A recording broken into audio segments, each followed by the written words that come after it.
Hello నమస్తే, welcome to weekend business week 4 day 1.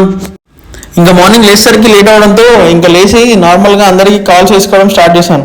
So ఇంకా అలా కొన్ని కాల్ చేసుకొని ఇంకా కొన్ని డెమోస్ కన్ఫర్మ్ కావడానే ఇంకా మళ్ళీ మనం ఈరోజు జిమ్కి ఎట్లా పోలే అని ఎక్సర్సైజ్ స్టార్ట్ చేసాం. కనీసం రోజులకు ½ అయినా నీ బాడీ కోసం పెట్టు, లేకుంటే నిన్ను బొంద పెడతా డైరెక్ట్గా. సో ఇంకొద్ది ఆఫీస్ వర్క్ ఉంటే ఇంకా వర్కౌట్స్ అయిపోగానే ఇంకా ఆఫీస్ వర్క్ కంప్లీట్ చేయడానికి కూర్చున్నాను. సో పక్కా కంప్లీట్ చేయాల్సిందే, ఇంకా ఆప్షన్ ఉండదు. సో ఇంకా సాటర్డే అయినా కూడా ఇంకొద్దిసేపు కూర్చొని ఆఫీస్ వర్క్ కంప్లీట్ చేసుకున్నాను. సో ఆఫీస్ వర్క్ కన్నా ముందే సో కొన్ని కాల్ చేసుకోవడం జరిగింది.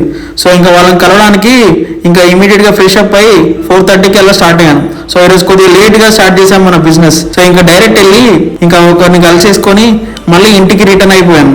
ఇంతరా చాలా సింపుల్ రా మన బిజినెస్, నోటితోనే పని, జస్ట్ నీ నోరును వాడుకొని బిజినెస్ చేయొచ్చు. సో ఇంటికి వచ్చి మళ్ళీ ఫ్రెష్ అయ్యి నైట్ ఒక డెమో కన్ఫర్మ్ అయిందంటే సో డెమో కోసం అని మళ్ళీ ఇమీడియట్గా స్టార్ట్ అయ్యాను. మరి నిజంగా కెంగన్ డెమో జరిగిందా, అసలు జరిగితే ఎలా జరిగింది, ఎక్కడ జరిగింది? సో ఆ వీడియోలు తెలుసుకోవడానికి వెయిట్ ఫర్ పార్ట్ 2. ఫాలో కొట్టి పెట్టుకో, కంటెంట్ మిస్ అవ్వకుండా ఉంటావు. Share for your friends. Bye.